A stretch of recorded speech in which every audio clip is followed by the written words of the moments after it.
Hello, everybody, and good morning. Welcome to the Data Center Solutions Open Network webinar. My name is Robert Holly. I will be moderating this today for our two speakers. We thank you very much for joining us. As a reminder, this is being recorded and it will be available on the BrightTalk Network and on each individual company's website after this presentation.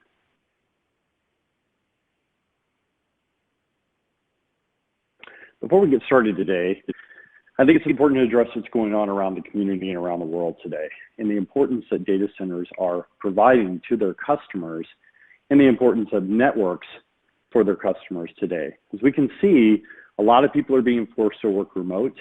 A lot of people are forced to work in uncommon and unfamiliar conditions today.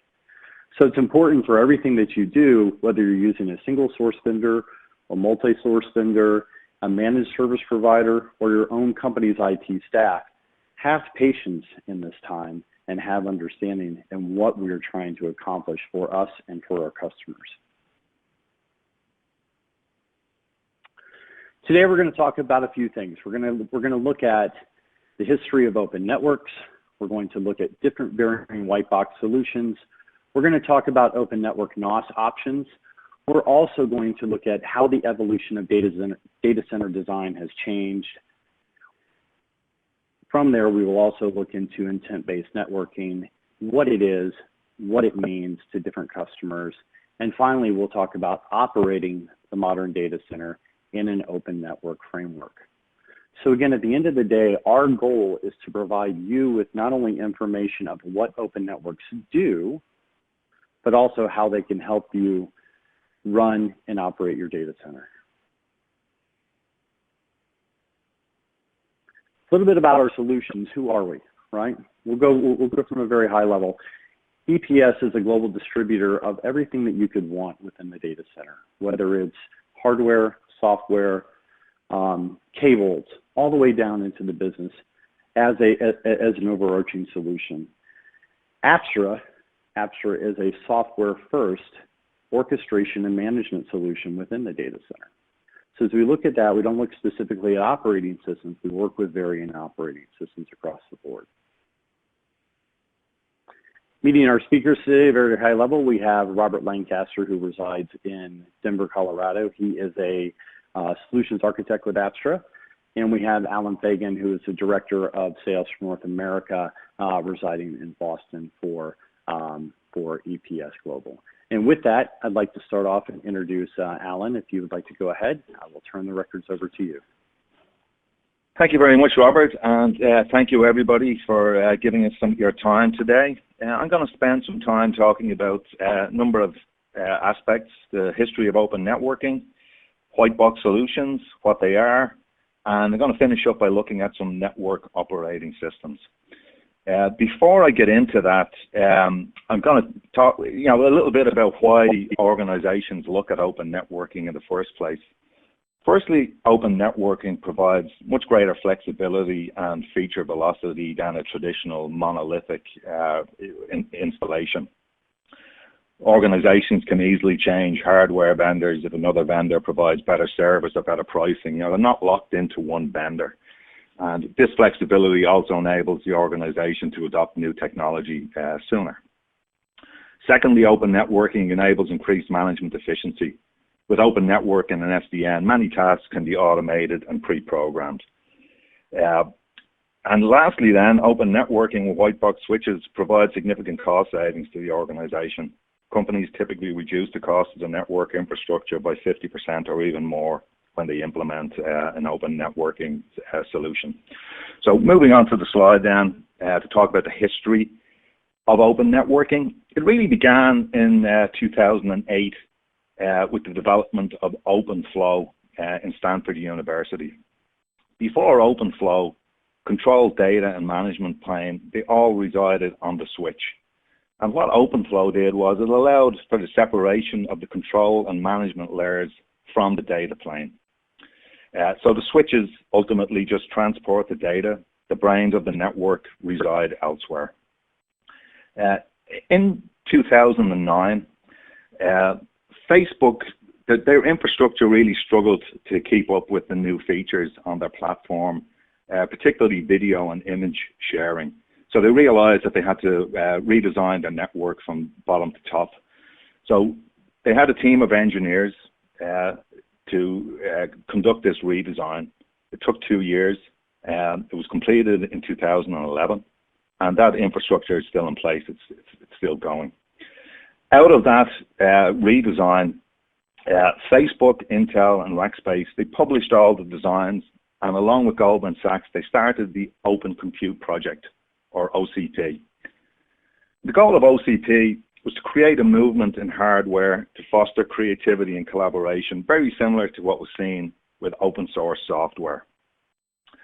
The next development then was the Open Networking Foundation, or ONF, and that was set up to promote open networking and SDN. And really what they do is they put products coming out of OCP into platforms and end-to-end solutions. Out of ONF came the Open Networking Operating System, or NOS, and that's really a controller for the ONF ecosystem. 2016 saw the introduction of TIP, or TIP, which is the Telecom Infrastructure Project, and that was established to promote open networking principles in telco infrastructure. And one of their initiatives is CORD, which is Central Office re-architected as a data center. 2016 also saw Microsoft contributing Sonic to OCP, a real sign of open networking principles becoming more and more widely received. And then last year we saw carriers beginning deployment of open networking solutions in their networks. We can move to the next slide, Robert.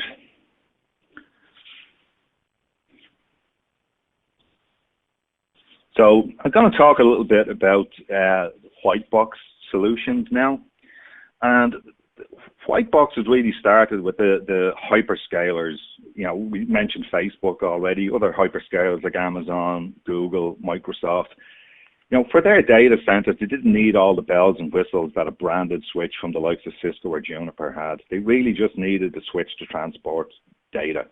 So they started going directly to the manufacturers of the switches to get them. There's a lot of terminology around this, and I want to spend a little time just talking about what some of these terms really mean. You know, the first one is a bare metal. So a bare metal switch is a switch just with ONI on it. So it's open network install environment. And that's basically a switch that has a bootloader that allows you to install a network operating system on top of it. Okay. The next one then is a white box. And this is a switch with the network operating system installed. So, you know, an example here is Cumulus. There's lots more, you know, Ocnos from IP Infusion is another example. We then have bright boxes. And a bright box, the best way to think of a bright box is really it's a branded white box. And Dell and HP are good examples of companies who have bright boxes in the market. And that's really, it's a white box with a brand name on it. Some people like to have the comfort blanket of a recognized brand name in their network. They like having a Dell or an HP, and this was really designed for them. The merchant silicon then refers to the off-the-shelf chips or the switch ASICs that are in the network switches. And 66% of switches contain merchant silicon from the likes of Broadcom, Cavium, and Barefoot.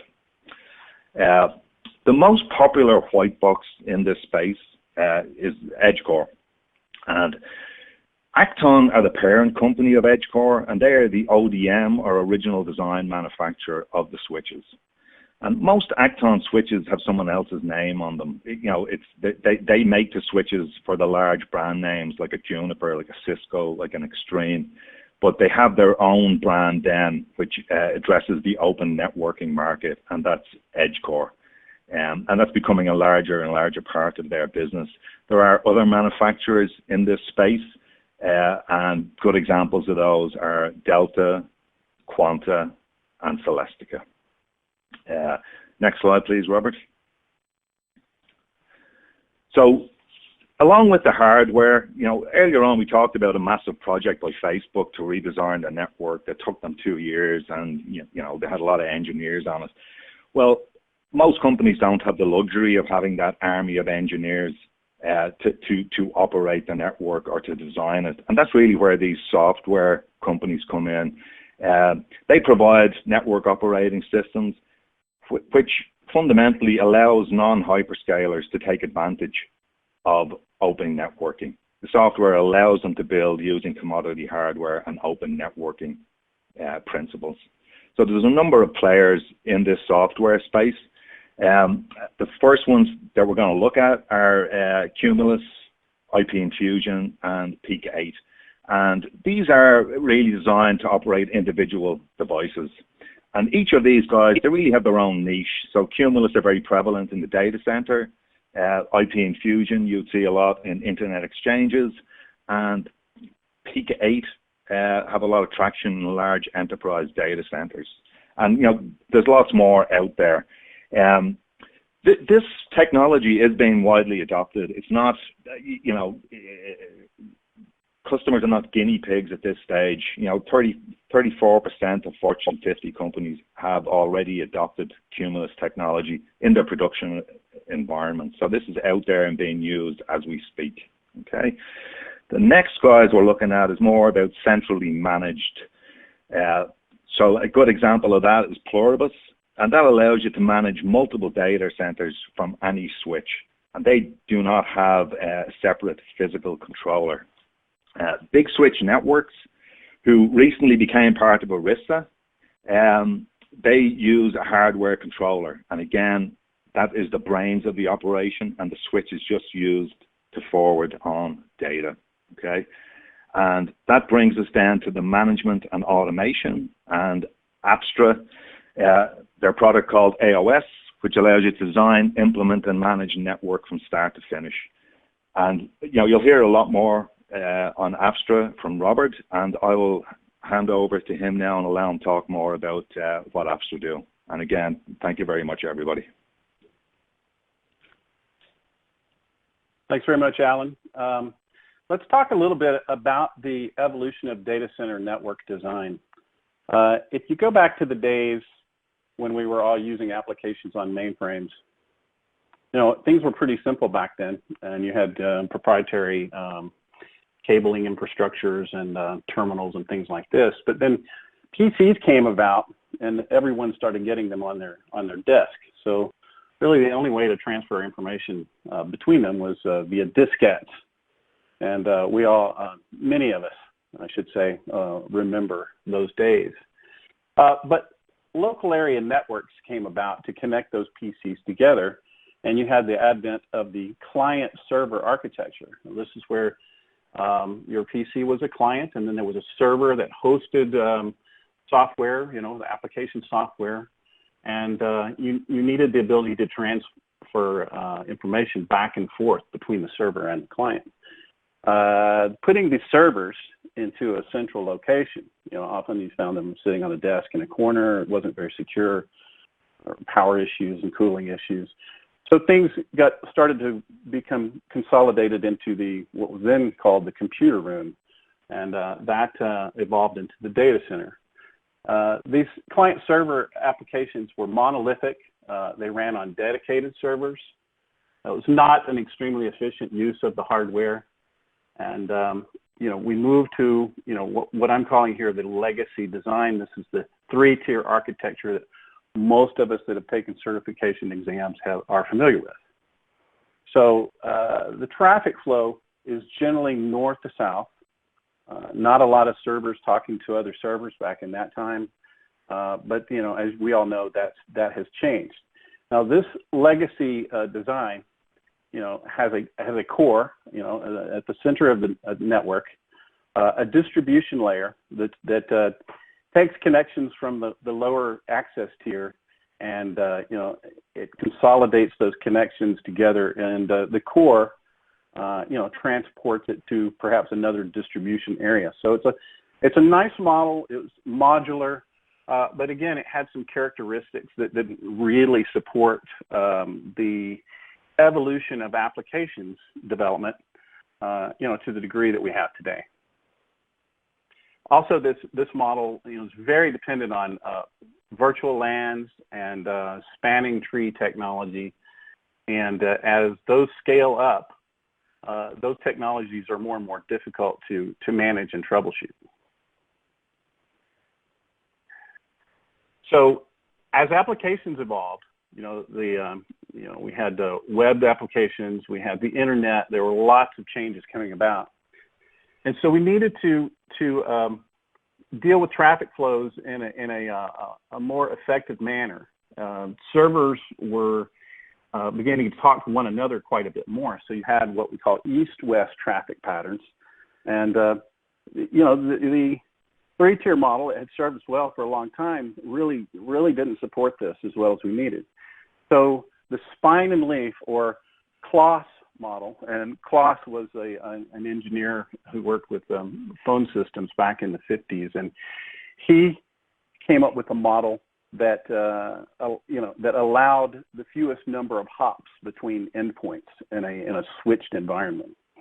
So that model was adapted to networks, and we have what we call the spine and leaf design, and the characteristics are lots of links between the access layer, or what is equivalent to the access layer in the leaf model, and the spines serve as bandwidth and capacity, and you have workloads that can easily talk to one another, as well as traverse external connections to the outside world, where you have users and so forth. So TCP/IP won the protocol wars, during the transition phase, and I kind of liken this to the old current wars. When you had Nikola Tesla with his alternating current versus Thomas Edison's direct current. Lots of differences in the technologies, but it ultimately served the same purpose, which was to turn the lights on and power our PC. So TCP/IP had a lot of advantages. It was battle tested by the internet, and it's become the de facto standard. And it has the protocols have matured and adapted well over the past 10, 20 years.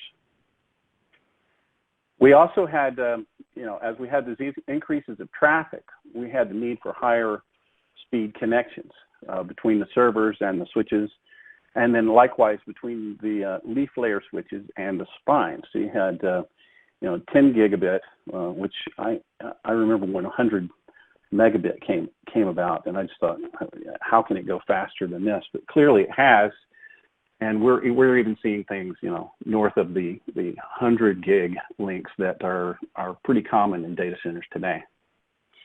And if you think about the amount of traffic that's on the roads today, maybe not today, but generally speaking, we had more and more people driving vehicles. We had lots of congestion. Traffic management became a problem, so we needed to build larger highways and interchanges. And this is what's happened in the data center. We've had to increase the number of lanes, by speeding up the links, and we've had to, give the traffic patterns more options to get from between the places that they need. Alan mentioned, new switches and ASICs and things like this, and these support these higher link speeds and the throughput that the modern data centers have. And we also have this hardware is capable of processing the protocols at a hardware level. So we have a lot more effective use of the hardware and higher speed formation of the datagrams and the packets that are present in the protocols. We also had virtualization of workloads, and we took those dedicated monolithic servers, and we began to divide them up into different applications and microservices, and so we get really efficient usage out of that server hardware. This is things like VMware have given us the ability to move workloads around the environment in real time. And of course, this is done at a layer 2.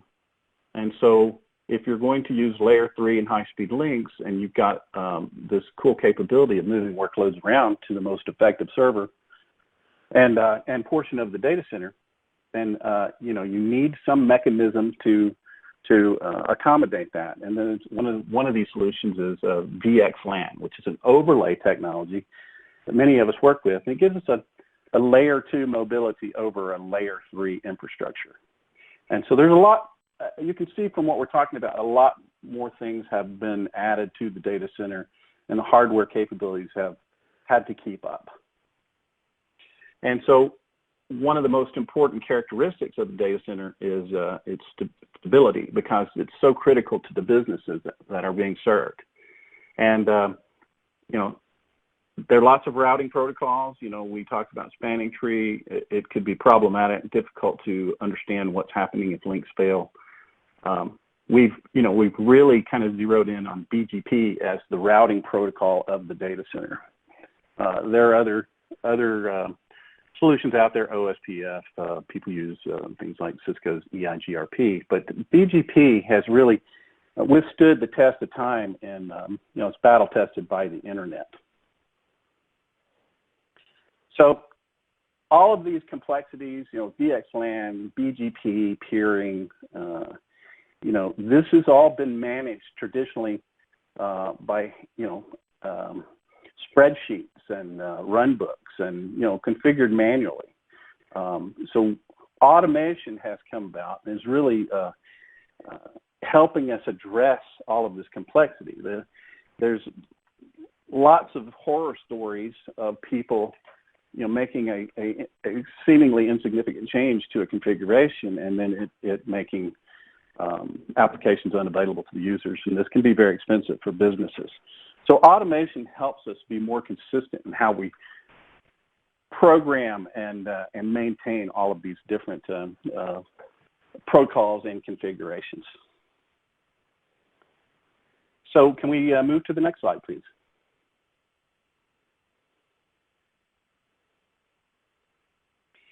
So everyone's probably heard the term intent-based networking, but not that many people, or I should say that people will give you a different definition of that term based on who you speak with.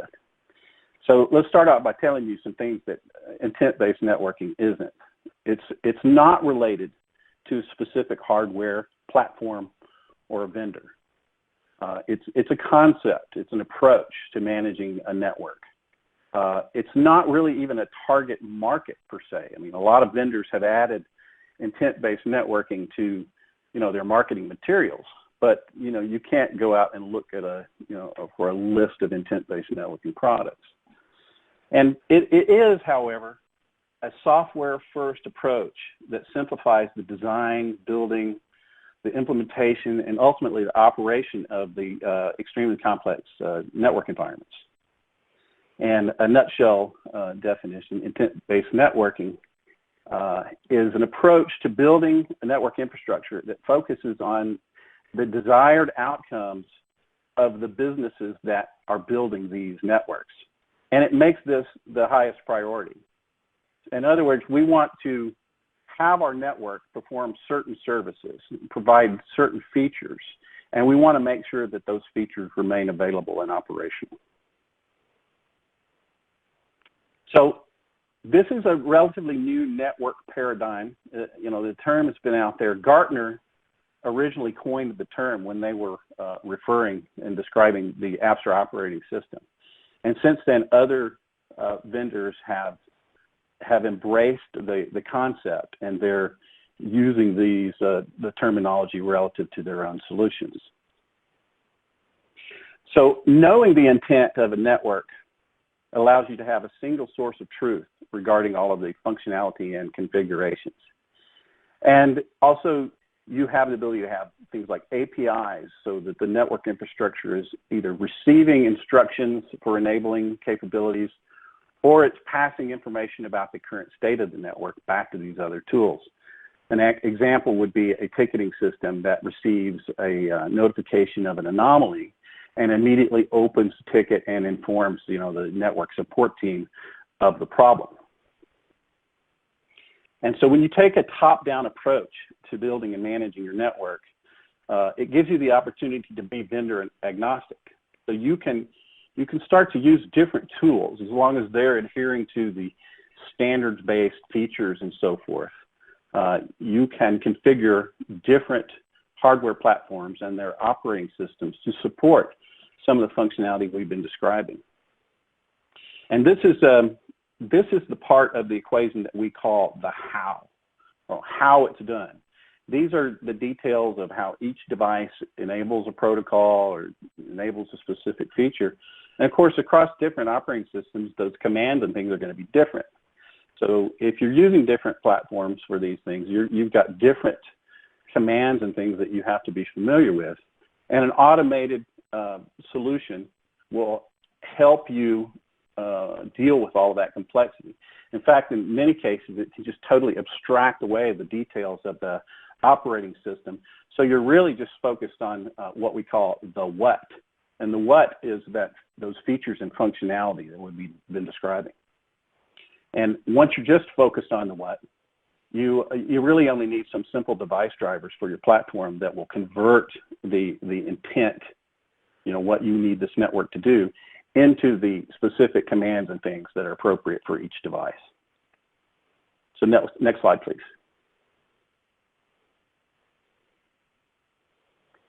So when you take all these concepts and you move into a modern data center, you need the ability to monitor the state of the network, and you need to compare it to what your intended state is.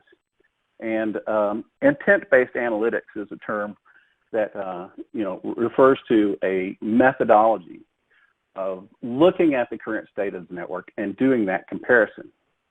The example on the slide here is that perhaps you collect some info from multiple devices, and these, if you add to the capacity of the network, add more switches, ports, etc., you don't want to go back in and redefine the relationships and things manually. You need a solution that's going to do these things for you automatically. So once you pull the data from these elements that you're interested in, you need something that's going to convert, or normalize this data amongst the different platforms you're using. If you're using different vendors, they may have different terms for elements, and you want to compare those between platforms, and you need a solution that's going to, normalize that data. And so once you understand how the normal moment-by-moment operation of the network looks, then you have your baseline. So you've got your intended state of your network. And so if you move away from any of those elements that vary from that baseline, then you need to be alerted. Operators need to understand. And you want that data to come in a way that's understandable to the people who are watching the screens. In the past, we've had lots of large rooms with giant screens, and you have lots of people looking at them. And, I think of NASA mission control for the space missions. You've got all these people milling around, and you wonder what some of them are doing. But all these different displays all seem to be receiving information from different sources, and so lots of information is typically a very good thing. But too much data can be overwhelming and make it difficult for you to figure out exactly what is causing a certain set of events to occur. You may lose a link, and then you see different systems sending you alerts and, trying to tell you something's wrong. But it's typically up to that network operator to understand what those things are telling them. So you have a person there, and they're having to sort through all this data. And if it's a great deal of data, that can be a challenge. And this affects the amount of time it takes for you to understand what's going on. So if you have a tool that gives you a digital model of the network that stores that intended state, and then you have telemetry coming back from these sophisticated ASICs in these devices, they're giving you the perspective of each individual element in that network, and then it presents all that data to you in a way that really, really illustrates the network as a single entity, and not just a collection of individual objects that you have to deal with separately. Troubleshooting can be difficult enough, but if you're having to go into, tens of devices and log in and run show commands to see what's happening, this is going to affect the amount of time it takes you to get the business impacting application back online. So having a digital model with the intent, comparing to the real-time state, and you use that in a continuous closed-loop feedback cycle, can really speed the time to resolution and get things operational much faster. And so the type of information collection analysis really gives you a holistic and all-encompassing approach and to understanding the state of your network at any given moment. And with that, Robert, I'm going to hand it back to you to move to the next slide. Wonderful. Thank you, Robert. So everybody, thank you very much. We only have a few more slides left. One of the things we want to talk about, and one of the things we hope we showed you today in the conversations from both Alan and Robert, are the advantages of using an open network. And again, to encapsulate that, when we look at it, what are some of the things that you can use when you move away from a single vendor into a multi-vendor, or when you move from a single thread or a tiered architecture into a new architecture, into a new environment? Some of the advantages that you will see, again, disaggregation, it speeds innovation. It doesn't prevent you from being innovative with your own solutions, building playbooks, building new architectures, waiting for your hardware vendor, or waiting for your hardware software vendor to create that next step for you. You're not handcuffed by a single source vendor. It also enables you to work with best-in-class suppliers, whether that be EdgeCore, whether that be Cumulus, whether that be Apstra. It allows you to really open the market and work with companies like EPS to enable you to pick which vendor works best for your environment. Are you looking for a hybrid solution? Are you looking to go within the data center and without? What solutions are out there for you? It also gives you greater control over the development enhanced services. Whether you're moving services from the cloud, whether you have to work within security compliance, if you are dealing with PCI, if you're dealing with HIPAA, Cerner, et cetera, enabling stuff to come from the edge back into the data center, utilizing this type of environment, again, gives you that the ability to be innovative and develop at your own speed. You could be a NOC, you could be an operations center that has different business units that are actually buying and sorting different source materials, and then you're having to manage them. We see that a lot, especially in the SLED market. This enables you to bring everything into a collective unit and manage it on one platform. Again, lower cost is definitely key, especially in this time of market when businesses are struggling. If you're a managed service provider, you're providing services for your customer.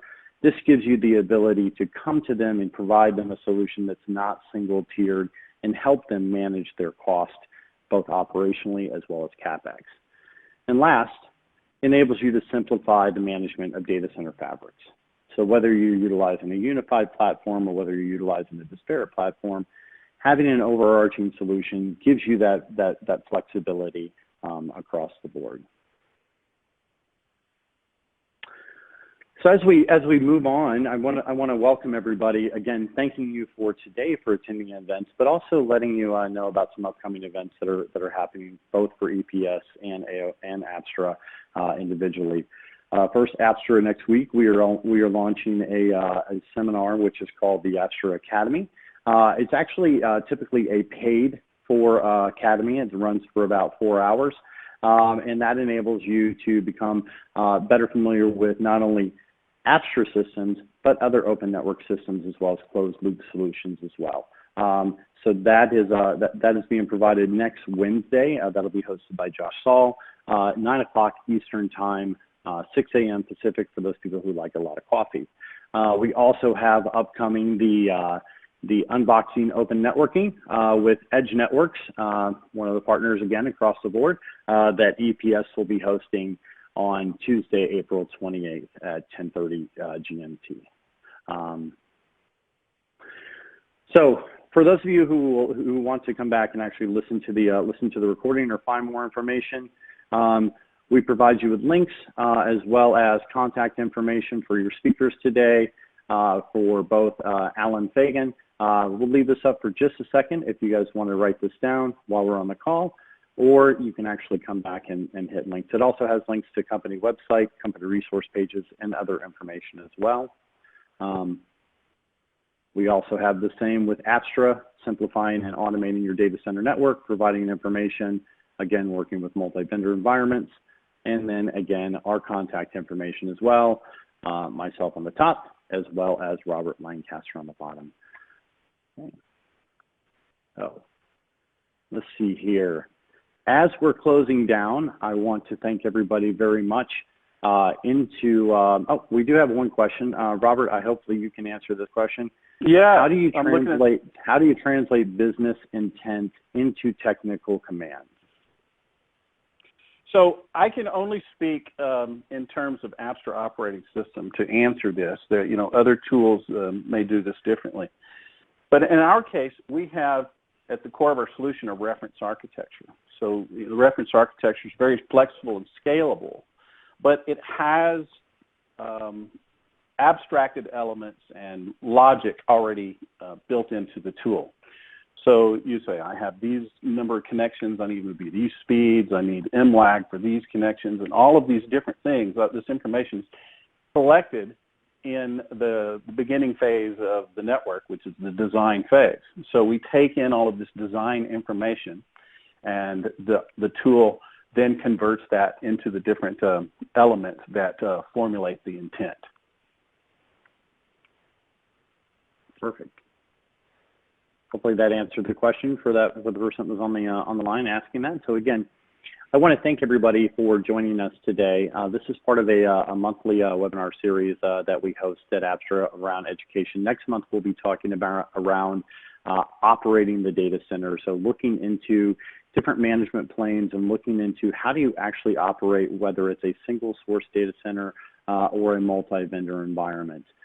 So we hope to have you join us again next month. We will be sending out the invites in the next few weeks. So you can also look for it on Bright Talk. So again, this is recorded. We thank you very much for your time today, and we hope everyone has a wonderful Wednesday. Stay safe, please. Thank you, everyone.